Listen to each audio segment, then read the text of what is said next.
Peter gets out of the boat. Now, see, I wouldn't have got out of the boat unless I'm planning on taking a swim, right? But Peter got out of the boat thinking he's going to walk on the water. So Peter gets out of the boat and he walks on the water.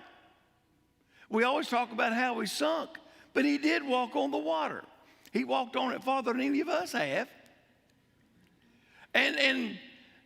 But what happened was Peter got distracted.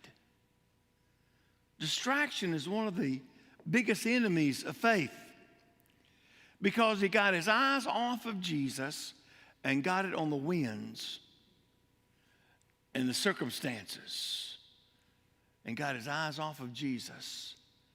And we know what happens, right? He began to sink. Distraction always causes our faith to sink, always causes us to go backwards.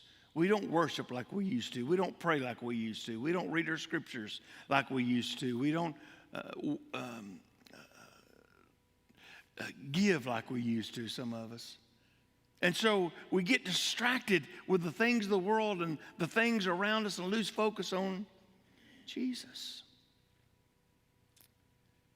E. Stanley Jones said this: faith is not merely your holding on to God, it's God holding on to you, and he will not let you go. I love that, don't you? And that's exactly what happens in this story, because in Matthew 14:31 it says, immediately Jesus reached out with his hand and took hold of him and said, oh, you've little faith, why did you doubt? If walking on the water is little faith, what is mine? Is the question I ask myself. Oh, you've little faith. In other words, Jesus said, if you had not got distracted, Peter, you would have continued to walk to me on the water. Your faith isn't as strong as it should be. And so Jesus picks him up out of the water, and together they walk on the water back to the boat. Faith is more than just belief, it's trust and trusting God.